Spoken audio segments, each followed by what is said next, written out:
오늘은 아모스서 5장 1절부터 24절까지 말씀을 읽었고요. 설교의 제목이 좀 길고 복잡하지만 사실은 간단한 이야기입니다. 여기에서 거기에서 그날에 그리고 다른 날들에 이렇게 제목을 정했습니다. 그림은 그런 그림이에요. 그냥 오늘 여기죠. 여기 오늘입니다. 여기 오늘 그리고 저기 그리고 다른 날들입니다. 우리가 일주일에 한 번 교회에 나와서 예배를 해요. 물론 오늘 수요일 같은 경우에도 나오시는 분들이 계시지만 우리가 주님 앞에 나오는 때가 있어요. 여기서 그날에 이날에 예배합니다. 하지만 우리는 예배하는 여기서만 사는 건 아니죠. 우리는 또 거기서 삽니다. 거기서 사고 또 그 날들에 살아갑니다. 이스라엘이 아모스를 통해서 하나님께 책망을 받는데요.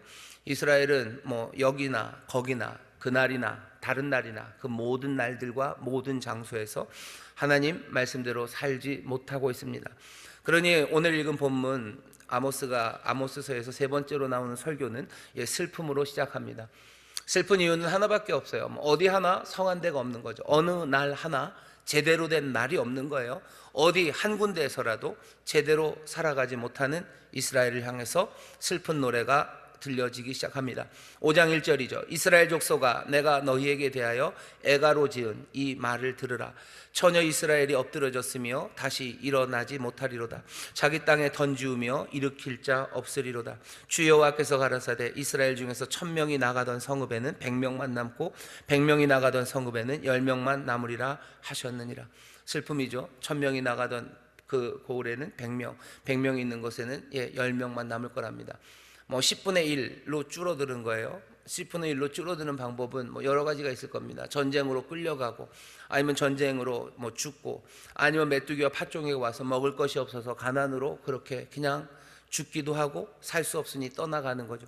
소망이 끊어지고 뭔가 삶의 활기가 사라져서 1000명이 있던 성읍이 100명이, 100명이 있던 성읍이 10명이 되어가는 정말로 슬프고 가슴 아픈, 그냥 어찌 이럴 수 있을까 하는 일들이 임할 거라고 주님이 말씀하신답니다. 이스라엘에 불러지는 슬픈 노래입니다. 그렇게 던져졌어도 일으켜 세울 사람이 없습니다. 자기 땅에 엎드려졌지만 아무도 일으켜 세울 사람이 없구나라고 지금 슬픈 노래를 불러줍니다. 이 슬픈 노래가 울려 퍼지게 된 이유를 설명을 합니다. 오늘도 우리는 그 이유를 다시 한번 들어야 돼요. 우리의 삶에도 정말로 슬픈 노래가 가득하지 않기를 원합니다. 지난주에 우리가 설교하면서 말씀을 나누면서 이스라엘아, 하나님, 네 하나님 만날 준비들 해라 라고 하시는데, 하나님 만날 날이 기쁨의 날이 되고 즐겁고 소망의 날이 되어야 되는데, 지난주에 4장 12절에 있었던 그 말씀은 어쩌면 협박처럼 들리는 말이에요. 모든 것들이 포기된 그 시간, 자 이제 하나님 만날 준비나 해라 라는 그 말이 들려옵니다. 우리가 하나님 만날 날을 정말로 소망으로 기다리는 사람들, 정말로 기쁨으로 기다리고 마라나타, 정말 눈물 가득한 기대와 소망 가운데 주님 만나기를 사모하는 사람들이 되어야 할 줄 믿습니다. 그러려면 어떻게 하셔야 돼요? 오늘 말씀 잘 들으셔야 돼요. 잘 들으셔야 돼요. 우리에게 하나님이 오신다는 게 슬픈 소식이 아니라 기쁨의 소식이 되기 위해서는 어쩌면 이스라엘을 향한 책망의 말씀을 우리가 들으면서 반면 교사로 삼아야 되죠. 이러면 안 됩니다. 이러면 안 됩니다. 이러면 큰일 납니다. 이러면 우리에게 들려지는 노래는 슬픔의 노래일 뿐이에요. 여호와의 날이 정말로 밝고 환한 날이 아니라 그냥 어두움의 날이 될 뿐입니다.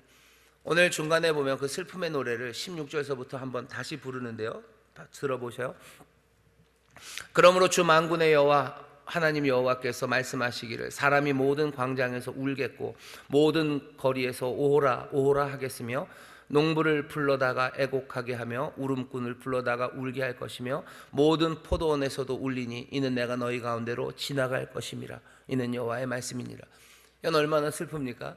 여호와가 우리 가운데서 지나가시면 그건 즐거운 일이죠.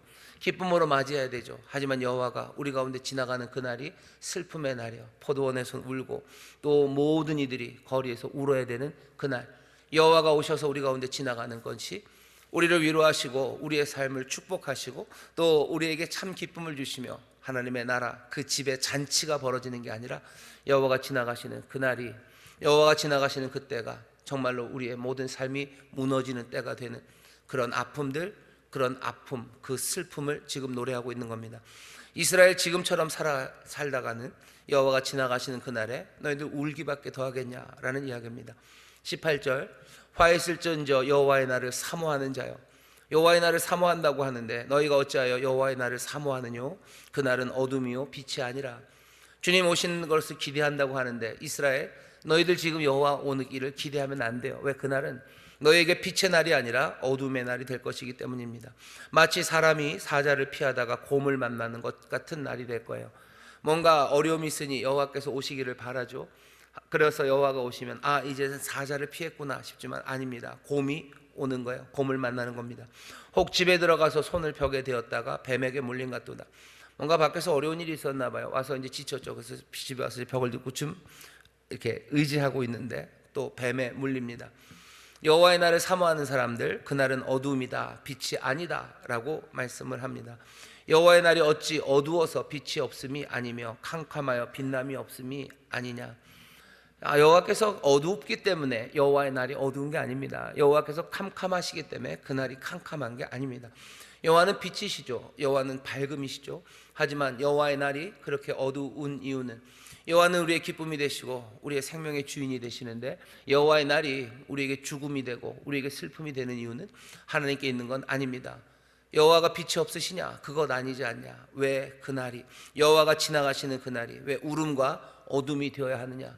지금 아모스는 이스라엘에게 지금 이 슬픈 노래를 부르는 겁니다. 지금 같아서는 여호와가 오시는 그날, 여호와가 우리 가운데 지나가는 그날, 그날은 슬픔과 어둠의 날이 될 거라고 지금 심각하게 경고하고 있는 겁니다. 도대체 뭐가 그렇게 잘못됐습니까? 21절부터 보시죠. 21절 보면 여기 예배하는 곳에서 어떤 문제가 생겼는지를 얘기합니다. 21절부터 24절까지 제가 읽겠습니다. 내가 너희 절기를 미워하여 멸시하며 너희 성회들을 기뻐하지 아니하나니 너희가 내게 번제나 소제를 드릴지라도 내가 받지 아니할 것이요 너희 살진 희생의 화목제라도 내가 돌아보지 아니하리라. 네 노랫소리를 내 앞에서 그칠지어다 네 비파 소리도 내가 듣지 아니하리라. 오직 공법을 물같이 정의를 하수같이 흘릴지로다. 21절부터 나오는 거 보시면요, 하나님께서 미워하신대요. 그리고 멸시하신답니다. 21절에 그랬죠. 내가 너희 절기를 미워하고 멸시한대요. 미워한답니다. 그리고 멸시하신답니다. 예배하는 일이에요. 예배하는 일, 예배하는 그 예배 온 너희들, 내가 너희들 밉고 너희들이 드리는 모든 예배 그거 멸시한대요. 하나도 중요하지 않아요. 아무것도 아니다. 나 너희들 미워한다 라고 얘기하셔. 미워하고 멸시한다고 하시더니 그 뒤에 쭉 나오는 네 번의 동사는요 다 하지 않겠다는 거예요. 앞에는 아주 적극적으로 미워하고 멸시하신대요. 두 번째 네 개 이어지는 동사들은 기뻐하지 아니하신답니다. 하나님이 기뻐하지 않으신대죠. 보시면 너희 성회들을 기뻐하지 아니하나니, 기뻐하지 않는다고 번역된 이 말씀은요 문자적으로는 냄새를 좋아하지 않는다, 그 냄새 싫다는 의미가 있어요. 나는 그 냄새를 좋아하지 않는데요. 성회의 그 냄새를 좋아하지 않는답니다. 기뻐하지 않으신다고 하시더니 또 뭐래요? 받지 않으신대요. 내게 번제나 소제를 드릴지라도 내가 받지 않을 거다. 내가 받지 않을 거예요. 내가 그 냄새 싫어하고 내가 받지 않을 거고 또 뭘 싫어하냐고 얘기하는지 보셔요. 내가 돌아보지 않으신답니다. 너희 살진 희생의 화목제라도 내가 돌아보지 않을 거예요. 너희의 비파소리, 노래소리 그거 내가 듣지 않을 거랍니다. 보지 않으실 거래요. 듣지 않으실 거래요. 그 냄새 싫대요. 나 그거 받지 않을 거랍니다. 무슨 투덜이 스머프 같으시죠? 다 싫대요. 다 싫대요. 네 가지가 싫답니다. 여기서 말씀하시는 다 받지 않겠다고 싫다고 하시는 걸 보면요, 보는 것도 싫으셔요. 그리고 듣는 것도 싫으셔요. 냄새 맡는 것도 싫으셔요. 무슨 얘기 하시는 거예요? 완전한 거부입니다. 미워하고 멸시한다. 나 너희들 보기도 싫고 듣기도 싫고 냄새 맡기도 싫고 나 그거 받기도 싫고, 그렇게 지금 밝혀주고 계십니다. 일체를 좋아하지 않으시는 거예요. 얼마나 싫어하면 그렇게 얘기하겠습니까? 우리도 그런 말 하죠. 보기도 싫어, 그죠? 보기도 싫어요. 듣기도 싫어요. 그 냄새도 싫어요. 그런 거 있습니다. 여러분들 싫어하는 냄새가 뭐셔요? 홍어? 홍어 냄새 싫어요. 누구는 홍어 냄새 좋아해요. 홍어 냄새가 나면 그냥 행복해지고요. 미소가 확 띄어지는 분들이 있는가 하면, 어떤 분들은 그 냄새 맡으면 그냥 어질어질하고 이게 뭔가 사람이 이렇게 살아도 되나 이런 생각들이 드시는 분들이 계신데, 하나님은 우리의 모든, 이스라엘의 모든 예배 모이는 냄새, 여기에 냄새가 싫답니다. 여기서 무슨 냄새가 나는데요? 태우는 거죠. 기름을 태웁니다. 향기로운 제사라고 그러셨어요. 하나님이 향기로운 제사라고 그러십니다. 사실은 모르겠어요. 기름을 태우는 냄새가 누구에게는 굉장히 향기롭습니다. 근데 어떤 사람들에게 조금 역겹고 기름 타는 냄새 싫어하시는 분들이 있어요. 하지만 보통은 기름 지글지글하는 거 다 좋아합니다. 뭘 보면 아냐면 튀김들을 다 좋아하시죠. 튀김이 다 좋아요. 뭐 사람들 말로는 군화도 튀기면 맛있다고 얘기를 하는데, 튀긴 거 맛있습니다. 맛있는 냄새가 나죠. 하나님이 하나님 앞에 드려지는 제사를 향기로운 제사로 받으신대요. 하나님이 그 냄새를 좋아하신대요. 그게 무슨 그렇게 그 냄새가 날까? 냄새가 나나 봅니다. 사람들이 순종하는 마음으로 하나님 앞에 나와서 태우는 그 기름 냄새를 하나님께서 향기롭게 받으셔. 또 우리가 알고 있는 향기로운 제사 하나는 우리의 기도입니다. 우리의 기도가 그렇게 향기로울까? 때로는 우리의 기도가 어설프죠. 우리의 기도가 어설프고 버벅대고, 뭔가 어떤 때는 막 문장이 주어랑 뒤에 있는 말이 안 맞기도 하고요. 또 그 안에는 어쩌면 우리의 오해가 담겨 있기도 하고, 또 하나님 앞에 간구하는 기도들은 꽤나 슬프고요. 그리고 그냥 처절한 내용들 많습니다. 그런데도 하나님은 그 모든 것들을 향기로운 제물로 받으신대요. 향기로 받으신대요. 그런 하나님께서 이제는 뭐예요? 냄새 맡기 싫다. 그 냄새 싫다라고 하시는 거예요. 냄새 싫고 보고 싶지도 않고, 그 앞에 나와서 뭐 제사한다고 하는 거 그거 보고 싶지 않고, 우리가 주님 앞에 나와서 손을 높이 듭니다. 주님 앞에 나와서 서요. 주님 앞에 나와서 엎드려요. 때로는 정말로 자복하는 마음으로 우리의 머리를 무릎 사이에 넣고 하나님 앞에 정말로 눈물로 기도하는 그 모습들, 어떤 때는 정말로 하나님께서 아름답게 보십니다. 그렇게 주 앞에 나오는 이들, 그 이들을 하나님이 즐겨 맞으시고 기다리시는데, 이제는 아니에요. 보기도 싫답니다. 하나님 앞에 높이 든 손이 보기 싫어요. 주 앞에 경건한 옷을 입고 서 있는 그 모습이 보기 싫고, 어쩌면 주 앞에 엎드려 있는 그 모습도 보기 싫으시답니다. 꼴도 보기 싫대요. 냄새 맡기도 싫대요. 듣고 싶지도 않답니다. 주님께서 우리의 찬송과 또 우리의 모든 연주를 기뻐하십니다. 그러니 시편에서 그러죠. 찬송하라고, 여호와를 찬양하라고, 할렐루야 할렐루야, 비파와 수금으로 찬양하고, 너희 모든 땅에 있는 것, 하늘에 있는 모든 것들아 여호와를 찬양하라고 그렇게 우리들을 초청했어요. 하나님은 그 찬양을 즐겨 들으십니다. 어설픈 노래여도 하나님 기뻐 들으셔요. 멋진 연주가 아니어도 하나님 기뻐 들으셔요. 그 영혼의 소리를 하나님 기쁨으로 들으시건만, 오늘 여기 보면 아니 듣기 싫다, 노래소리 듣기 싫고 비파소리 듣기 싫고 다 듣기 싫다라고 말씀하십니다. 지금 오늘 아모스를 통해서 하나님이 이스라엘 향해서 주시는 말씀 뭡니까? 너희들 성전에서 함께 모여서 여기서 그날에 하는 모든 것들 싫답니다. 하나하나 그 예들을 들어주셔요. 7개나 얘기하십니다. 21절 보면 너희 절기를 미워하겠대요. 절기는 보통 유대인이 지키는 세 가지 큰 절기가 있습니다. 유월절, 그 다음에 오순절, 그 다음에 초막절이에요. 그때는 해마다 사람들이 모여요.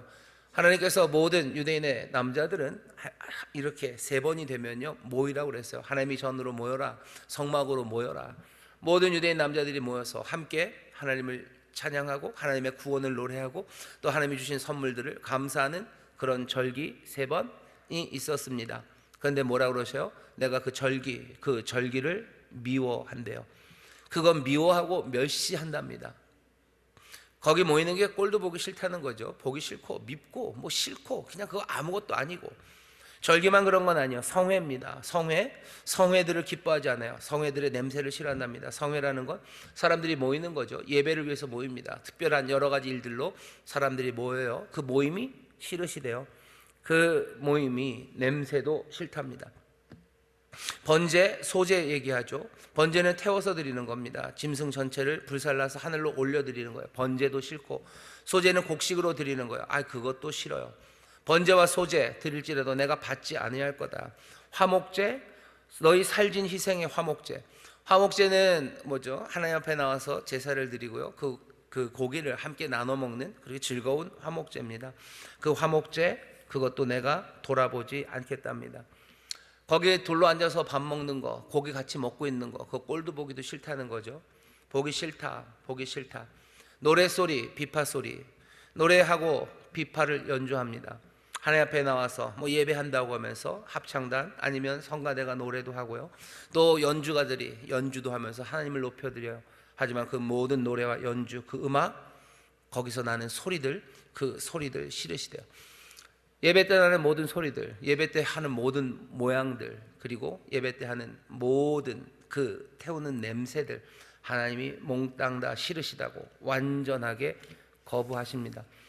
왜 이렇게 싫어하십니까? 왜 이렇게 싫어하십니까? 여기 그날에 이 사람들이 예배하는 이 모든 것들을 완전히 원하지 않으신다고 오늘 우리에게 말씀하시면서 원하는 거 하나를 얘기하시죠. 이렇게 싫어한다. 그 대신 뭘 원하신대요? 24절입니다. 오직 공법을 물같이 정의를 하수같이 흘릴지로다. 공법을 물같이 그리고 정의를 하수같이 흘러가게 하랍니다. 여기 물같이 하수같이 흘러가라는 건 그냥 인천에는 강이 있나요? 인천에는 강이 있나요? 승기천은 있고요. 저기 어디지? 굴포천인가요? 굴포천이 저 부평 쪽에 있는데 인천은 좀 강이 없어요. 강이 있어야 되는데 제가 잘못 아나요? 없죠? 네, 인천엔 강이 없어요. 인천엔 강이 없는데 그래서 무슨 막 흘러가는 강물을 본 적이 잘 없습니다. 서울 가면 볼 수 있어요. 서울 가면 강물은 흘러갑니다. 제3 한강교 밑을 흘러가죠. 큰 물이 흘러가요. 그래서 한강물이 흐르는데 한강은 하도 이렇게 준설을 많이 해서 밑에를 많이 깊이 파놓고 그래가지고요. 가서 이 관계를 잘 해놔서 준설을 많이 해서 막 강물이 막 세게는 안 흘러갑니다. 보통 때는 그냥 잔잔해요. 그래도 가까이 가서 보면 한강물이 꽤 빨리 흘러갑니다. 그리고 조수간만의 차가 굉장히 심하기 때문에요. 한강물 보면 그냥 흘러내려만 가는 건 아니에요. 물이 거꾸로도 막 올라옵니다. 아는 척 하셔야 돼요. 안 그러면 촌사람입니다. 한강 가면 물이 이렇게 막 이렇게 흘러요. 우리 그거 잘 모르면 우리는 참 바다가 있어요. 우린 바다가 있어요. 강화 예수마을 가는 데 가시면 거기 강화대교 건너갈 때 보시면요. 거기서 막 물들이 막 부글부글 합니다. 또 안 보셨구나. 그 강물 한번 보시고 바다를 이렇게 보시면요, 그냥 뻘만 있는 건 아니에요. 물이 찼을 때 그냥 물이 가만히 있지 않아요. 물이 움직입니다. 막 움직여서 막 부딪히고요, 거품도 막 나고요, 그게 이렇게 막 물이 왔다 갔다 해요. 여기 정의 그리고 공법을 물같이 정의를 하수같이 흐르게 하라고 할 때 이 흐르는 물은 그냥 잔잔한 그 물이 아니에요. 그냥 물 많아서 호수 같은 게 아닙니다. 여기서 말하는 건 그냥 경류라고 생각하시면 돼요. 탕류라고 생각하시면 돼요. 정말로 거칠게 막 쏟아 부어지고 그냥 마구 흘러가는 그런 큰 물 생각하시면 됩니다. 막 홍수 나고 그랬을 때 한강물 막 흘러내려갈 때 무시무시하죠. 여러분들은 홍수 났을 때 홍수를 좀 경험해 보셨나요? 물난리 경험해 보셨나요? 저는 어렸을 때 경험해 봤어요. 제가 살았던 데가 제가 어렸을 때 서울 좀 살았었거든요. 지대가 좀 낮아요. 중랑천 옆에 살아서 지대가 좀 낮았습니다. 그래서 좀 비가 많이 오면 골목에 이렇게 하수구 같은 거가 있는데 거기서 물이 쫙 올라오는 게 보여요. 이러고 있으면요, 물이 쭉쭉쭉쭉쭉 올라옵니다. 그러다가 이제 그 골목에 물이 차기 시작해요. 물이 차기 시작하고 비 많이 정말로 많이 와서 뭐가 잘 안 맞았던 때는 집 다락까지 물이 차서 피난도 가고 그랬었습니다. 그때 어리니까요, 비 많이 오면 신나죠. 신나서 옆에 있는 개천에 가보면요, 개천물이 전에는 막 바닥이 보였던 물이요, 그 개천 그 다리 그까지 물이 차오르기 시작하는데요, 막 어마어마하게 흐릅니다. 막 쏟아져 흐르면 별것들이 다 떠내려가요. 냉장고 떠내려가고 텔레비전 떠내려가고. 사람들 저보고 거짓말인데 저는 집 떠내려가는 것도 봤습니다. 그 돌집이 떠내려가더라고요. 막 확 하니까 그 조그만 개천으로도 쓸려서 내려갑니다. 여기 공법이 물같이 정의로 하수같이 흘릴지로다 라고 하셨을 때 여기 이 말씀은 하나님이 격정으로 하시는 말씀이에요. 앞에 21절부터 22, 23 보셨죠? 내가 미워하고 멸시한다. 내가 정말 냄새도 맡기 싫고, 그러면서 얼마나 격정적으로 얘기하셨어요. 다 싫다라고 얘기하셨어요. 그리고 나서 갑자기 분위기가 확 다운돼서 그냥 공법을 그리고 정의를 그냥 하수같이 잔잔하게 만들라, 그런 건 아닙니다. 그 모든 짜증나고 그 모든 보기 싫었던 것 많죠. 그 모든 것들을 다 쓸어내버릴 수 있는 공법을 물같이 정의를 하수같이 흘려내라고, 그냥 이 모든 것들을 다 쓸어내는 공법과 그리고 의가 있기를 바란다고 지금 하나님이 말씀하시는 겁니다. 우리의 모든 예배가 엉망이 되어가는 것, 도대체 뭘 잘못했길래 하나님은 이렇게 싫어하십니까? 오늘 말씀을 보면 이유가 두 가지가 있어요. 하나님 왜 이렇게 예배를 싫어하셨을까? 첫 번째 이유는 아마 4절 5절에서 나올 겁니다. 아까 슬픔을 노래하면서 처음 이야기하기 시작하는 게 4절이죠. 여호와께서 이스라엘 족속에게 이르시기를 너희는 나를 찾으라 그리하면 살리라.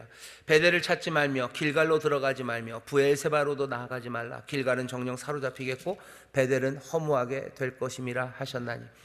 여기 나오는 베델, 길갈, 브엘세바 몽땅 다 사람들이 예배하러 모이는 곳입니다. 베델로 가지 말아라, 길갈로 가지 말아라, 너 브엘세바로도 가지 말아라. 해야 되는 건 뭐예요? 너희는 나를 찾으라 그리하면 살리라 말씀하십니다. 그러면 여호와를 찾기 위해서 어디 딴 데로 가야 됩니까? 예루살렘으로 가야 됩니까? 그것도 아니에요. 여기는 이 말씀을 이렇게 이해해야 됩니다. 사람들이 베델로 가요. 베델에 가서 제사를 지냅니다. 베델로 가서 제사를 지내고 길갈로 브엘세바로 가서 번제를 드리고 소제를 드리고 화목제를 드리고 거기서 노래하고 거기서 비파를 연주해요. 사람들이 그리로 갑니다. 하지만 그 사람들은 뭐는 아니에요. 여호와를 찾는 건 아닙니다. 주님 앞에 나온 건 아니에요.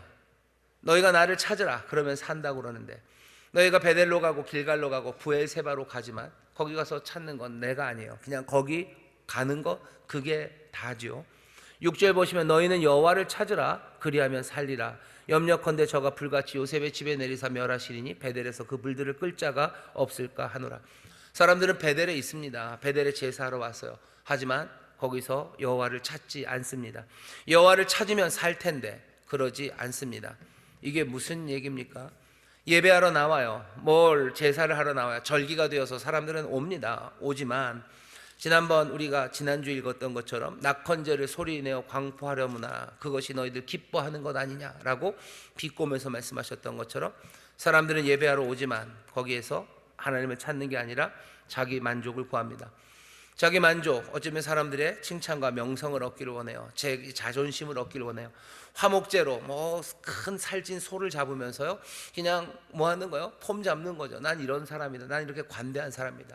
난 이렇게 하나님 앞에도 제사도 드리고 너에게 먹을 것도 주고 난 이런 사람이다 라며 제사를 드리는 겁니다. 그냥 사람들은 그거 먹으러 또 오는 거예요. 그거 먹으러 오고 거기서 즐기러 옵니다. 만족을 위해서 그리러 와요. 사람들은 거룩한 곳 베델과 길갈 그리고 브엘세바를 찾아옵니다. 하지만 거룩한 곳을 찾아왔지만 거룩한 분, 거룩한 그분을 찾지는 않아요. 하나님을 찾으러 나온 게 아니에요. 그냥 다른 것 만나러 나온 겁니다. 이 사람들에게 있어서 제사 드리고 이 사람들에게 절기를 지키고 함께 모이는 그것은 그냥 그 축제가 즐거운 거예요. 그냥 그게 만족스러운 겁니다. 그러니 거기에는 고기가 타고 노랫소리가 있습니다. 하지만 그 모든 것들은 하나님과의 사귐, 하나님 앞에 나와 하나님을 만나는 그 일은 아닙니다. 그냥 소동일 뿐이에요. 그냥 소동일 뿐이고 그냥 노랫소리일 뿐이고 그냥 기름 타는 냄새일 뿐이에요. 하나님에게는 그게 더 싫어요. 왜? 그게 나를 만난다고 내 핑계 대면서 그냥 지들이 좋은 것 하고 있는 거죠. 그러니 하나님은 미워하고 멸시합니다. 기뻐하지 않습니다. 그 냄새 싫고 보기 싫고 듣기 싫다고 말씀합니다. 이게 하나님께서 이 예배를 정말로 여기 그날들에 하나님이 기뻐하지 않으시고 이스라엘이 베델에 모이는 그날을 하나님이 기뻐하지 않으셔요. 기뻐하지 않으셔요. 절대로 기뻐하지 않는다고 말씀하시는 겁니다. 우리도 다시 한번 생각해 봐야 됩니다. 우리의 예배가 우리가 하나님 앞에 나옵니다. 우리가 절기에 나오고요. 그리고 주일에 나오고 수요일에 나오고 우리가 그렇게 주님 앞에 나와요. 찬양하고 기도합니다. 기도의 향기가 주 앞에 가기를 원하고 정성껏 마련한 찬양을 부르고 또 박수를 치고 찬양하고 우리가 노래하고 여러 가지 악기로 또 연주하고 또 하나님 앞에 제물을 드리고 또 하나님 앞에 헌신하고 뭔가 헌금도 드리고 여기서 했던 거의 모든 일들을 우리가 합니다. 그런데 이 모든 것들에 대해서 하나님 미워하고 멸시하고 기뻐하지 않으시는 이유는 오늘 우리가 읽은 아모스 본문에서는 딱 하나요. 우리가 여호와를 찾지 않을 때요. 내가 주님 만나러 왔는지, 내가 주님 사귀러 왔는지, 내가 주님 앞에 나와서 내가 주님 앞에 온 건지 아니면 내가 그거 말고 다른 이유로 왔는지 그거 확인해야 됩니다. 여러분들에게 묻겠습니다. 여러분들은 주님 찾으러 나오셨습니까? 주님 만나러 나오셨습니까? 아멘. 진짜입니까? 아멘. 아멘. 아멘. 확인하셔야 돼요. 내가 다른 걸로 나오는지, 내가 사람 만나러 나오는 건 아닌지. 사실은 우리는 그 정도는 아닙니다. 우리 교회 사람 만나러 나올 그런 건 없죠. 어떤 교회는 그런 교회도 있대요. 사람 만나러 나옵니다. 왜 사람 만나러 나오냐면 그 교회에 힘센 사람들이 많아요. 부자도 많고 고위직에 있는 사람들 많고 우리 회사 사장님, 부장님 다 거기 다니시고 그러니까 나가야 돼요. 나가야 되고 높은 사람들 많은 교회, 그러니 뭐 거기에 줄대로들 오고, 또 어떤 교회는요, 나 진짜 좀 이상한 양반들이 있어요. 그 교회는 사랑이 너무 많아요. 그래서 뭐 하러 가요? 비즈니스 하러 갑니다. 무슨 비즈니스 하러 가요? 그냥 내가 가서 뭐 약한 척하고 뭐 그러면 뭐 얻을 게 있어서 가요. 내가 뭐라도 하나 더 팔라고 가요. 내가 거기서 사람들 많이 만나면 뭐 그거에 도움이 될 것처럼 그렇게 오는 사람들이 있습니다. 그런 아주 숨겨진 어두운 이유들 말고도요, 우리가 하나님 앞에 나오는데 그냥 그런 식으로 얘기해요. 그냥 교회 오면 그냥 좋은 사람들 만나고 그냥 가면 뭐 재밌고 뭐 좋으니까 온대요. 그렇게 오는 거 하나님이 그냥 눈 감고 뭐 안 보실 수도 있는데, 오늘 보면 뭐예요? 미워하고 멸시하신대요. 보기 싫으시대요. 사람들 만나려면, 고기 구워 먹으려면 딴 데 가서 구워 먹으면 됩니다. 그런데 왜 여기 와서 구워 먹냐는 거죠. 왜 여기 와서 화목제라고 드리면서 그렇게 하냐는 거예요. 사람 만나서, 좋은 사람 만나려면 뭐 어디 딴 데 가서 잘 만나시고 뭐 그렇게 하면 되는 거지. 사람 만나서 뭐 즐거운 시간 가지려고, 마땅히 갈 데도 없으니까 시간 때우려고, 아니면 뭐 그냥 이게 습관이 돼서 그래서 나와서 하나님 앞에 뭐 손들고 찬양하고, 그거 하나님 보기 싫으시다고, 아니 더 심하게 말하면 꼴도 보기 싫다고, 그런 냄새 맡기도 싫다고, 그러지 말라고 지금 말씀하시는 겁니다. 하나님께서 우리를 다 내치시고 내보내시려고 하시는 말씀은 아니에요. 우리가 정말로 주님을 찾기를 원하시는 거죠. 주님 앞에 나와 우리가 정말로 참된 행복을, 참된 생명을 얻기를 원하시건만, 이 길을, 이 주님 앞에 나와 드리는 이 시간, 여기 이 날을 아무것도 아닌 것처럼 자꾸 만들어가는 거예요. 주를 찾는 게 아닌 것으로 만들어가기 시작하면 이 시간, 그리고 이 자리는 뭐가 되니까 오염이 되는 거죠. 여기는 오염이 되는 거예요. 하나님을 찾을 수 없는 곳이 되는 거예요. 사람들이 하나님을 어디서 찾아야 되는지 모르는 곳이 되는 겁니다. 사람들이 하나님을 찾기 위해서 교회로 오지를 않아요. 교회 와서 하나님 찾아야 되는데 사람들이 그렇게 될 수 없을 거라고 생각하는 거죠. 오히려 교회에서 시험 받았다는 사람들 많고, 시험 당했다는 사람들 많고. 왜 그렇습니까? 왜 교회 와서 시험을 당합니까? 왜 여기에서 정말로 여기 오면 주님 만나고, 여기 오면 주님을 찾아서 내 삶이, 우리의 삶이 새로워지고, 주님과 함께 교제하는 가운데, 주님 만나는 가운데 내 삶의 새 소망과 새 능력과 뭐 하나님의 나라를 누려야 되는데 왜 여기가 이렇게 되는 거예요? 말도 안 되게 와서, 하나님 찾는 것 아니라 와서 여기서 고기 굽고, 여기서 소제를 드린다고 하고, 여기서 노래하고, 여기서 시끄럽게 하니까 사람들이 여기를 아예 오지 못하는 겁니다. 이스라엘을 향해서 아모스가 전하는 하나님의 말씀이에요. 너희들 하나님을 찾아라. 주를 찾으면, 그러면 너희가 산다 하는데, 우리가 하나님을 찾지 않고 주님 만나러 오는 것 아닌 그런 예배, 그런 모임들이 우리의 삶을 엉망으로 만듭니다. 우리만 엉망으로 만들 뿐만 아니라 세상 다른 이에게도 엉망이 되게 합니다. 복이 되도록 우리를 부르셨는데 오히려 그 복된 길을 가로막는 사람들이 되는 거예요. 사람들이 하는 말에 대해서 뭐 다 들을 필요는 없어요. 알지 못하고 하는 말들이 많기 때문입니다.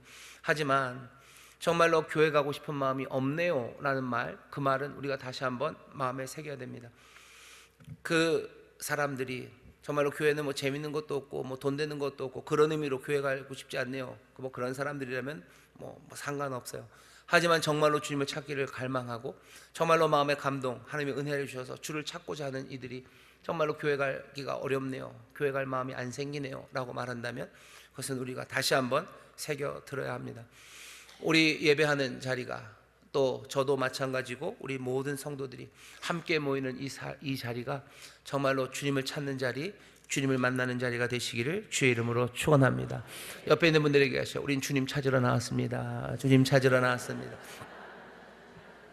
우리는 주님 찾으러 나온 거예요. 주님께 구하러 나오는 겁니다. 그 자리예요. 그 자리예요. 사람에게 뭘 구하러 나오지 마셔요. 그건 아닙니다. 내가 누구 사람 찾으러 여기 나오는 것 아니에요. 주님 찾아 나오는 겁니다. 그게 이스라엘은 그게 안 되는 거예요. 그게 안 됐어요. 그냥 그게 일상이 되어버리니, 그냥 그게 그냥 일상이 되어버린 거죠. 그러니 예배에는 팽팽함이 없는 겁니다. 팽팽하지 않아요. 오늘 여기 나오시면서 주님 찾아, 내가 주님 만나러 나오는 그 마음 자세로 나오시면 돼요. 몇 번에 말씀드리지만 주님 찾아 나오고 주님을 향한 뭐 그런 마음으로 나올 때 그때는 뭘 해야 된다, 뭘 해야 된다, 그런 건 없어요. 그런 건 없어요.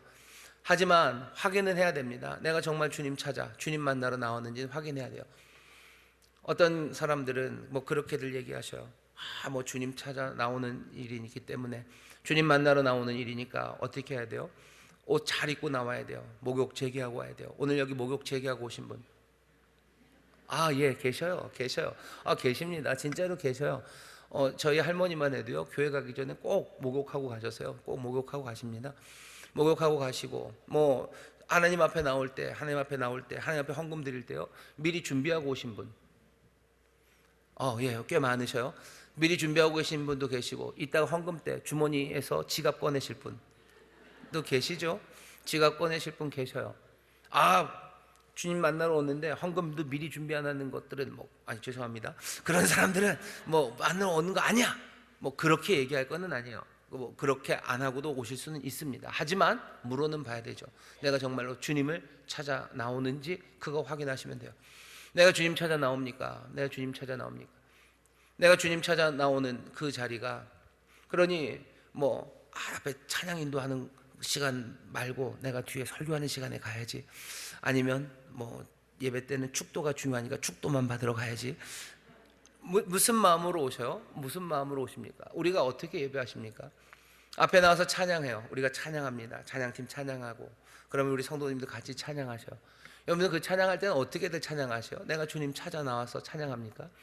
아니면 빨리 그냥 끝나고 그 다음으로 넘어가라. 왜? 빨리 예배는 드리고 가야 돼요. 그냥 괜히 사람들 앞에 자랑하는 건 아니에요. 나중에 하나님이 뭐라 그러시면 뭐라 할 것 같으니까, 그냥 커피숍에 도장 찍듯이 나중에 천국 갔을 때 그 도장 받은 거 세야 되니까 도장 받으러 온 사람처럼 내가 그냥 예배 드리고 가야 되는데 빨리 끝내야지. 그러니 늦게 왔다가 일찍 갑니다. 찬양하는 시간에 내가 힘을 다해서 찬양할 필요 없어요. 나는 여기서 그냥 온 게 중요한 거죠. 베델에 온 게 중요한 거죠. 난 주님을 찾으러 온 게 아니죠. 베델에 온 게 중요하고, 베델에 왔다가 난 그냥 가면 되는 거예요. 그게 무슨 만족이건, 그게 무슨 이유건, 사람들은 주를 찾아오지 않는 사람들이 태반이라고, 이스라엘은 그렇다고 얘기합니다. 우리 인천스모험교회 우리 성도 여러분들, 우리가 여호와의 날이 정말로 어둠이 아니라 빛이 되고 주님이 우리에게 지나가실 때 우리에게 기쁨이 되려면 어떻게 해야 됩니까? 우리의 예배가 여기 그날에, 우리가 하나님 앞에 모이는 그날이 정말로 주님을 찾는 날이 되어야 됩니다. 주님을 찾고 주님을 구하는 날이 되어야 돼요. 그렇게 나와서 예배하기 시작하십시오. 그러면 여호와의 날이 기다려져요. 주님 오시기를 기다리고 주의 말씀이 기다려지고, 내가 정말로 뒤에 나오는 것처럼 살기 위해서 선을 구하고 악을 구하지 않는, 정말로 주님 구하고 주님 찾는 그 삶이 되어가기 시작합니다. 여기 그날들이 변하기 시작할 때 저기, 그리고 그 다른 날들의 삶이 변하기 시작합니다. 간절히 주님을 찾는 우리 모두가 되시기를 주의 이름으로 축원합니다. 옆에 있는 분들에게 얘기하세요. 주님 찾읍시다. 주님 찾읍시다. 주님 찾읍시다. 주님 찾으셔요. 그게 하나님의 예배를 받으시지 않았던, 어쩌면 첫 번째 이스라엘이 그러지 못했기 때문에 이유입니다. 두 번째 이유는 뭐냐면요, 성소 밖에서 여기 그날들이 아니라 거기 다른 날들에 일어난 일들 때문입니다. 거기서 어떤 일들이 벌어졌냐면요, 하나님이 바라시는 바는 24절, 공법을 물같이 정의를 하수같이 흘리기를 바라시건만. 7절 보시면 공법을 인진으로 변하여 정의를 땅에 던지는 자들아. 공법을 어떻게 했대요? 인진으로 변하여 정의를 땅에 던져버립니다. 인진이라는 건 쓴 풀이에요. 쓴 풀로 바꿨어요. 쓴 풀, 쓴 나물 좋아하는데 그렇게 생각하시면 안 되고요. 쓴 풀로 바꿨다는 건 오염시켰다는 겁니다. 쓴 풀은 거의 독이라고 생각하시면 돼요.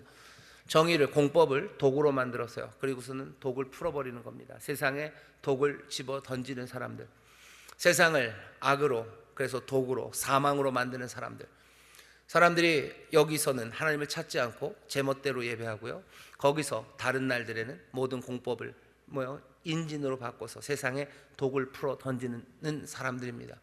그 사람들을 하나님이 기뻐할 수 없어요. 그 사람들에게 여호와의 날은 어둠일 수밖에 없습니다. 슬픔의 애가밖에 불러줄 노래가 없습니다. 도대체 어떻게 했는데 그렇습니까? 어떻게 했냐면요, 두 가지입니다. 하나는 성문에서 문제가 생겨요. 성문에서 문제가 생기고, 두 번째는 온갖 밭들과 그리고 삶의 경제 현장에서의 문제입니다. 14절 15절 보시면 너희는 살기 위하여 선을 구하고 악을 구하지 말지어다. 만군의 하나님 여호와께서 너희의 말과 같이 너희와 함께 하시리라.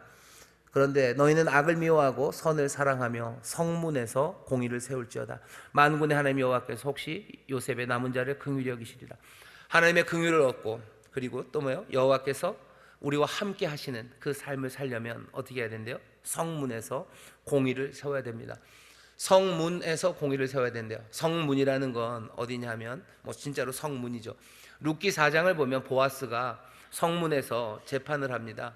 그러니까 나보다 선순위에 있는, 선순위 채권자죠. 선순위 채무자라 그래야 되나요? 이 룻과 이 집안을 다시 일으켜 세우기 위해서 이 기업을 물을 사람 나와라 라고 얘기를 해요. 너지? 네가 물을 거니? 아니요, 내가 못 물러. 그러면은 내가 하겠다 라고 하면서 뭔가 재판, 민사적으로 결정을 하는 거죠. 누가 이 일을 책임질지를 결정하는 그 재판이, 그 판단이 성문에서 이루어집니다.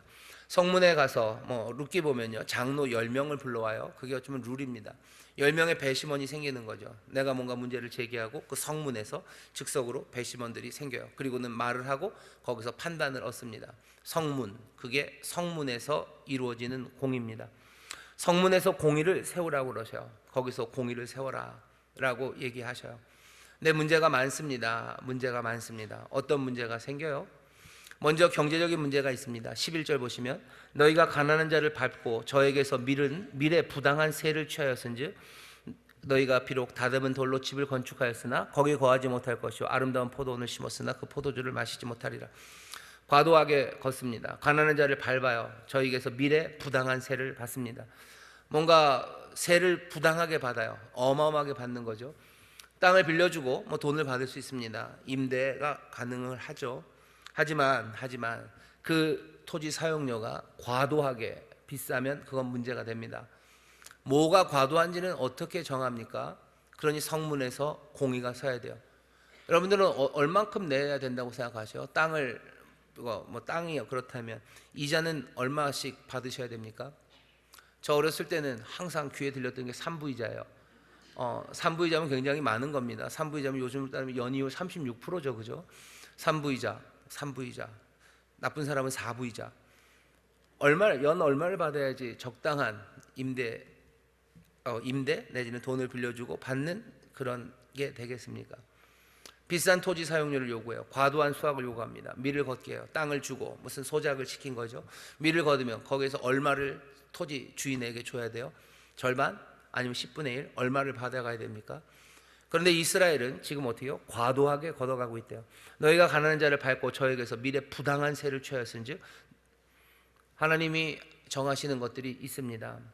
하나님이 정하시는 것들이 있어요. 하나님이 은혜로 정하시는 것들이 있어요. 하나님 몽땅 다 공짜로 하라고 그러지는 않으셔요. 잘못한 사람들이 배상할 때 더해서 배상해야 되는 게 있고요. 빌린 것들을 갚을 때는 당연히 이자를 쳐서 갚는 게 맞습니다. 그게 하나님이 정하시는 바예요. 근데 그렇게 해야 되는 게 맞지만 그렇게 하지 못하는 경우들이 생깁니다. 갚아야 되는 게 맞아요. 여러분들, 성경이 가난한 사람들에 대해서, 가난한 자들에 대해서 아주 우호적이에요. 하지만 그렇다고 해서 빌린 거 다 띄어먹어라, 절대 그렇게 하지 않아요. 성실하게 갚아야 돼요. 성실하게, 어쩌면 갚을 수 있는 것보다 더 많이 갚는 것, 그것이 그리스도인들이, 아니 하나님의 백성들이 해야 될 일입니다. 내가 어려울 때 빌렸어요. 그럼 내가 갚아야 되죠. 당연히 갚아야 돼요. 게다가 더 많이 갚을 수 있으면 더 많이 갚아도 됩니다.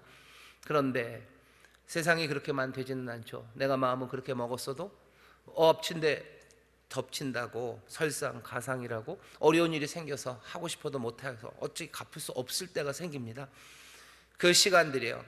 어쩌면 7년의 기간을 주면서 빚을 탕감하게 하는 것은 뭐예요? 이 사람에게 갚을 기회를 주는 거죠. 7년이면 어떻게 한 해 두 해는 어려웠어도 그 다음에 뭐가 좀 풍족하게 되면 그때 그거라도 갚아라. 사실은 그 7년이라는 시간은 양쪽에 다 의미가 있는 시간입니다. 갚아야 되는 시간, 살아야 되는 사람, 그 모든 슬픈 운명들, 어려운 환경들, 그런 것들 다 겪어내고 그리고 갚아라라는 이야기예요. 그런데 그러고도 못 갚았어요. 그러고도 안 됩니다. 그러고도 안 될 때가 있어요. 그러면 탕감해 주라고 말씀하시는 거죠. 그런데 지금 여기 이스라엘에서는요, 그 정도가 아닙니다. 그냥 그 사람들을 짓밟아요. 가난한 사람들을 짓밟아요. 동료로 대하지 않아요. 동료로 대하지 않고 짓밟고 과도하게 가져갑니다. 그러면 어떻게 돼요? 하나님이 심판하십니다. 하나님의 심판은 이렇게 임할 겁니다. 다듬은 돌로 집을 건축하였으나 거기 거하지 못할 것이요, 아름다운 포도원 심었으나 포도주를 마시지 못할 겁니다. 실패할 거라고. 니들이 집 다 잘 비싸게 지어도 거기 살지 못할 거고, 네가 포도원 농사 아무리 아름답고 그렇게 지어도 그 포도주 먹지 못할 거라고. 네가 했던 모든 것들, 수고했던 모든 것들을 다 날려버리시겠다고 하나님이 말씀하셔. 거기 다른 날들에 어떤 일들이 있는 겁니까? 이렇게 과도하게 뭔가 가난한 사람들을 어렵게 하는 일들이 생기는 거고요. 거기에 더해서 성문에서 공의가 서지 않습니다. 그것을 판단하러 나와요. 그럼 가난한 사람이 이거 너무한 것 아닙니까? 라고 성문에 가는 거죠.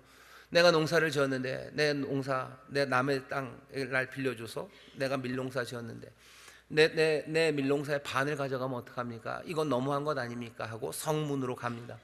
성문의 배심원들이 판단을 해야 돼요. 거기서 공의를 세우면 되는데 거기서 공의가 서지 않습니다. 12절 보면 너희의 허물이 많고 죄악이 중함을 내가 아노라. 너희는 의인을 학대하며 뇌물을 받고 성문에서 궁핍한 자를 억울하게 하는 자로다. 성문에서 억울하게 합니다. 10절 보면 무리가 성문에서 책망하는 자를 미워하며 정직히 말하는 자를 싫어하는도다. 성문에서 판결이 굽어요. 말도 안 되는 판결들을 뇌물을 받고 합니다. 뇌물을 받습니다. 억울하게 만듭니다. 정의가 도구로 변해요. 공법을 인진으로 변하여 그래서 정의를 땅에 던지는 자들아, 세상을 악하게 만드는 사람들은 그 법, 공의를 도구로 만드는 겁니다.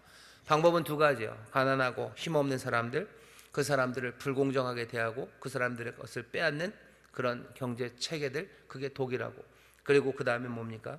법정입니다. 성문에서 그 모든 문제들을 어쩌면 바로잡을 수 있는, 공의를 세울 수 있는 그곳이 굽어질 때요. 진리에 기초한 것 아니라 뇌물에 기초해서 그 성문에서의 판결도 어지러워진다면 그때는 공의는 그냥 독이 되어 세상에 뿌려질 뿐입니다. 하나님께서 우리의 예배를 받으지 않으신대요. 싫다. 왜? 나를 찾지 않는다. 내가 바라는 건 공법을 물같이, 정의를 하수같이 흘러가게 하는 거다. 그런데 문제는 또 어디 있어요? 그 공법을 정말로 인진, 도구로 변해서 땅에 뿌려버리는 사람들. 그러니 정의라는 이름으로 뭐가 되는 거예요? 땅에는 오히려 독이 가득하게 되는 그 상황들. 그렇게 하며 주를 찾는 사람들, 하나님 바라시는 바는 다른 것 아닙니다. 공법을 물같이, 정의를 하수같이 흐르게 하는 일입니다. 자, 그러면 어떻게 해야 됩니까? 많은 사람들이 여기 있는 이 말씀을 가지고 뭔가 혁명의 도구로, 아니면은 무슨 데모 한다고 그러나요? 그럴 때 막 써붙여요. 공법을 물같이, 정의를 하수같이 흐르게 하라, 이러면서 달려나갑니다. 여기 정의가 뭔지 좀 얘기를 해봐야 돼요. 정의를 하수같이 흐르게 해야 된다는데 정의가 도대체 뭔가? 정의에 대해서 사람들이 고민이 많습니다. 정의란 무엇인가? 그래서 이만큼 두꺼운 책도 있고요. 강의도 많고 사람들이 정의에 대해서 관심이 많습니다. 적어도 아모스가, 그리고 구약의 그 예언자들, 선지자들이 정의에 대해서 얘기하는데요. 그 정의라는 것은 어쩌면 그렇게 개념적으로 많이 어렵지 않아요. 실행하기가 어려울 뿐이에요. 그것이 강물처럼 흐르고 경류처럼 막 흘러내려가게 하는 게 어려운 거지. 그 정의에 대해서 이 선지자들은요 아주 분명하게 얘기합니다. 먼저 그렇게 생각하셔야 돼요. 정의는 적어도 이 아모스나 선지자들이, 구약이 우리가 알려주는 정의는 굉장히 역동적입니다. 정의는 명사가 아니에요. 정의는 행하는 겁니다. 행하는 거예요. 우리가 정의의 여신 그러면 드라마에 많이 나오죠. 눈을 가리고 여기다 이렇게 저울을 들고 이렇게 칼을 들고 있어요. 그래서 정의가 실행되려면 힘이 있어야 되고 눈을 가려야 되고 이 추를 놓고서 판단하는 그런 정의의 여신을 우리가 보는데, 오늘 여기 우리가 읽은 아모스에서는 정의의 여신 이렇게 조용하게 서서 칼을 내리치고 판단하려는 사람의 모습이 아니에요. 여기 지금 보여주는 정의의 모습은 뭡니까? 하수예요. 그냥 급격하게 흘러가는 그 물입니다. 더러운 것들을 깨끗하게 쓸어버리는 물줄기 같은 거예요. 어떤 것도 가만 놓지 않습니다. 그렇게 밀어닥치는 경류가 정의입니다. 그러니까 정의에 대해서 생각할 때 정의는 움직이는 거예요. 그냥 정의는 우리에게 하나님이 의를 행하라라고 말씀하셔요. 정의는 행하는 겁니다. 그래서 어떻게 행해요? 정말로 급히 모든 것들을 쓸어버리고 그냥 벽돌로 만든 집마저 그냥 조그만 개천이 막 떠내려가게 하는 것처럼 그렇게 힘차게 밀어닥치는 경류 같은 거예요. 정의를 행하는 것에 대해서 여러분들 그렇게 뭔가 힘차게 움직일 거예요. 두 번째, 정의에 대해서 생각할 때 여러분들이 생각하셔야 되는 건 그냥 아무나 정의라고 하는 거 그거 따라가시는 거 아닙니다. 사람들은 그래서 정의라는 이름으로 사실은 불의를 행할 때가 얼마나 많은지 몰라요. 정치판에서 싸움이 많이 나는 이유는 왜 그런 거죠? 자기들이 정의라고 생각하는 거 그것 하겠다고 다른 사람들의 것들은 다 불의라고 말하고요, 또 자기들의 정의를 추구한다고 하면서 온갖 악행을 행하기 때문에 문제가 생기는 겁니다. 성경이 말하는 정의는 이런 식으로 생각하셔야 돼요. 하나님께서 우리에게 하신 일들이 있어요. 그 일들에 대해서 정말 하나님이 거기에 대한 반응으로 기대하시는 것들이 있습니다. 그것이 정의예요. 우리가 의를 행할 겁니다. 의를 어떻게 행해요? 내 안에 의로움이 부룩부룩 자라서 내가 생각하는 그 의로움을 행할 겁니까? 아니, 그게 아니라 하나님이 우리에게 기대하시는 게 있어요. 그게 의입니다.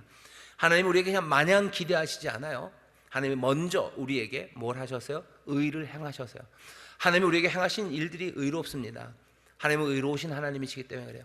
하나님이 우리에게 행하신 그 의에 대해서 하나님이 기대하시는 것들이 있어요. 이건 그래서 조금은 어렵습니다. 이건 생각해야 되는 거예요. 생각해야 되는 거고 말씀에 귀를 기울이셔야 되는 거예요. 하나님이 우리에게 행하신 게 뭔지, 그리고 우리에게 그것에 관해서 기대하시는 게 뭔지 그것들을 알아야 돼요. 그래야 정의를 행할 수 있습니다. 너무 염려하지는 마셔요. 계속해서 우리에게 알려주실 거고, 주님 멈추지 않고 얘기하시고 성령님 우리를 깨닫게 하셔서요, 우리로 하여금 그 의를 깨달아 알게 하셔요. 문제는 사람들이 그 의를 행하지 않는 겁니다. 이사야서 5장을 보면 이사야가 하나님을 친구처럼 그렇게 자기가 사랑하는 사람의 얘기를 해주겠대요. 가장 슬프고 아름다운 노래가 이사야서 5장에 있습니다. 제가 읽겠습니다. 1절부터 2절까지는 이사야가 하는 말입니다. 내가 나의 사랑하는 자를 위하여 노래하되 나의 사랑하는 자의 포도원을 노래하리라. 나의 사랑하는 자에게 포도원이 있으며 심히 기름진 사내로다. 땅을 파서 돌을 제하고 극상품 포도나무를 심었었도다. 그 중에 망대를 세웠고 그 안에 술투를 팠었도다. 좋은 포도 맺기를 바랐더니 들포도를 맺혔도다. 1절부터 2절까지는 이사야가 자기 하나님 여호와를 생각하며 부르는 노래죠. 내 사랑하는 그 이의 포도원에 대해서 내가 노래를 하겠대요. 내 사랑하는 그분이 포도원을 가꿨어요. 정성을 다해서 가꿨어요. 모든 투자를 다 했어요. 하지만 좋은 포도 맺기를 바랬는데 들포도만 맺혔습니다. 그게 지금 이사야가 여호와 하나님이 행한 일을 향해서 부르는 노래예요. 3절서부터는 여호와 하나님께서 직접 하신 이야기를 우리에게 전합니다. 이렇게 포도원 주인이 말하죠. 예루살렘 거민과 유다 사람들아 구하노니 이제 나와 내 포도원 사이에 판단하라. 내가 내 포도원을 위하여 행한 것 외에 무엇을 더할 것이 있었으랴. 내가 좋은 포도 맺기를 기다렸거늘 들포도를 맺힘은 어찌민고. 이제 내가 내 포도원에 어떻게 행할 것을 너희에게 이르리라.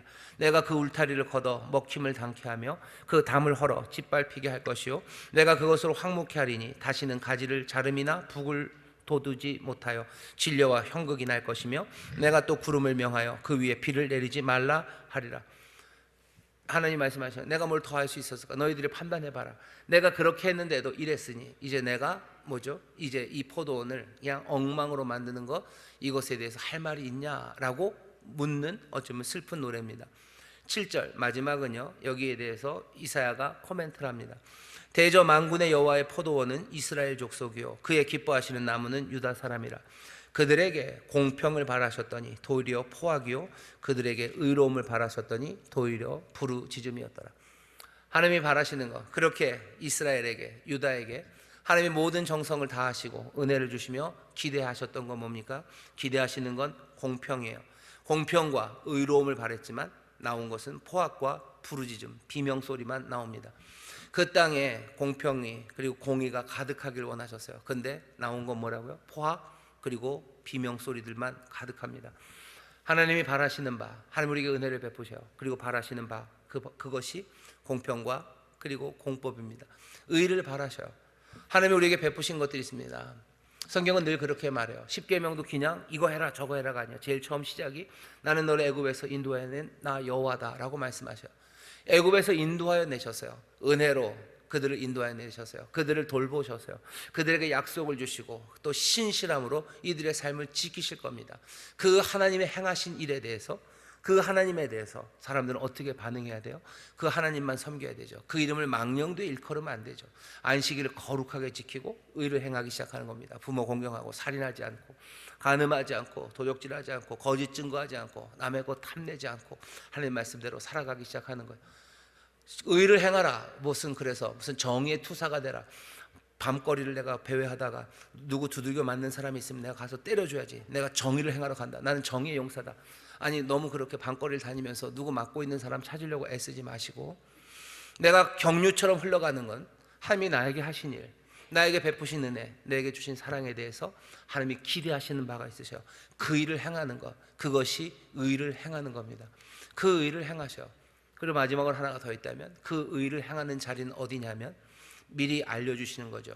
가난한 사람, 또 누구예요? 과부, 고아, 나그네, 그 사람들을 향한 일입니다. 내가 하나님이 내게, 아버지가 내게 은혜를 주셨어요. 그러면 그 은혜에 가득한 사람, 그걸 받은 사람에게 기대하는 바가 뭐겠습니까? 은혜를 베푸는 거예요. 은혜를 베푸는데 누구에게 베풉니까? 하나님이 불쌍한 내게 오셔서 은혜를 베풀었듯이 우리의 삶에서 불쌍한 사람들, 그 사람들을 향해서 은혜를 베풀면 되는 겁니다. 하나님이 나를 용서하셨어요. 그러니 의를 행하는 건 뭡니까? 어디 가서 무슨 누구 때려주는 거예요? 아니요. 하나님이 내게 은혜, 용서를 베푸셨어요. 그러니 나는 그 용서하는 마음을 가지고 가난한 사람, 그리고 또 뭐예요? 내가 과부와 고아들, 그리고 나그네들, 어려운 사람들에게 용서하는 겁니다. 하나님께서 의를 우리에게 알려주셔요. 하나님이 우리에게 바라시는 바는 그런 겁니다.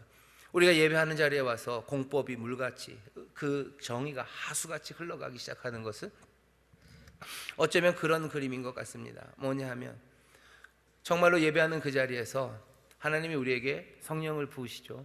우리에게 꿈꾸게 하시는 거예요. 상상력입니다. 정말로 의가 이루어지는 상상력이에요.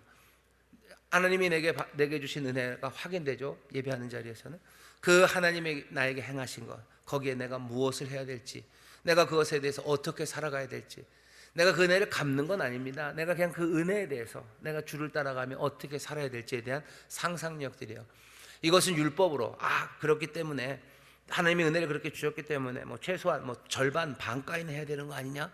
그러니 너는 1년에 몇 번 뭐하고가 아니라 정말로 그 앞에서 하나님이, 성령이 우리에게 주시는 그 꿈과 환상, 그 상상력들, 그리고 또 성령의 그 힘과 능력, 그 에너지, 그것들로 성령이 우리의 눈을 밝히시고 또 우리의 귀를 여셔서 정말로 내가 의를 행해야 되는 그곳을 보게 하시는 겁니다. 하수처럼, 물처럼 흐르기 시작할 거예요. 힘차게 그곳으로 달려가기 시작하는 거예요. 예배하는 자리, 우리가 주님을 찾으러 옵니다. 주님 만나면 우리는 뭐예요? 하나님이 나에게 행하신 그 일들이 다시 한번 확인되는 거죠. 그러면 우리는 당연히 내가 그 은혜, 우리에게 행하신 일, 거기에 대한 반응에 대해서 꿈꾸기 시작합니다. 꿈꾸기 시작하죠. 꿈꾸기 시작하고 또 능력으로 우리에게 채우시고 또 그것들을 밝히 보이셔서 우리로 함께 걸어가게 하셔요. 예배하는 자리, 그렇게 우리가 주님을 찾기 시작할 때, 그때 하나님은 우리 예배를 미워하고 멸시하시기는커녕 그 자리를 기뻐하시고 즐거워하시고 기다리시고 그곳에 놀라운 은혜의 식탁을 펴놓으시고 우리를 씻기시고 우리에게 반지를 끼우시고 우리를 끌어안으십니다. 예배하는 자리가 정말로 천국의 잔치가 되는 것, 이 놀라운 제대로 된 순환이 시작되기 위하여 여러분들 주님을 찾아 나오셔요. 주님 찾아 나오시고 정말로 주님의 은혜 안에서 내가 의를 행하는 자로 아버지의 나라와 그의 의를 구하는 그 삶으로 나를 부르셨음을 확인하고 다시 한번 세찬 물결처럼 그렇게 세상의 공법을 인진으로 바꿔서 그렇게 독을 뿌리는 사람들이 아니라 그 의를, 그 하나님의 공법을 세상으로 힘차게 흘려보내는 우리 모두가 될 때 하나님의 날, 그 여호와의 날이 우리에겐 더 이상 어둠이 아니라 슬픈 날이 아니라 기쁨의 날, 그리고 광명한 그날이 될 줄 믿습니다. 우리 예배가 하나님의 은혜로 가득하기를 바랍니다. 우리 예배가 하나님의 의로 또 충만하게 되기를 바랍니다. 성령님 그렇게 역사해 주실 줄 믿습니다. 기도하겠습니다. 하나님 감사합니다. 우리 예배가 여기서 이날에 아름답게 시작되어 아버지 하나님 거기 그곳에 그 다른 모든 날들에 하나님의 의가 실현되는 정말로 공법과 의가 강물처럼 하수처럼 힘차게 흘러가 모든 어두운 것들과 약한 것들을 쓸어버리고 새로운 것들 생명의 물줄기가 되어가는 하나님 그 귀한 역사를 우리로 살아내게 하시고 또 그 일을 소망하는 우리 모두가 되게 하여 주옵소서. 감사드리며 예수님 이름으로 기도합나이다. 아멘.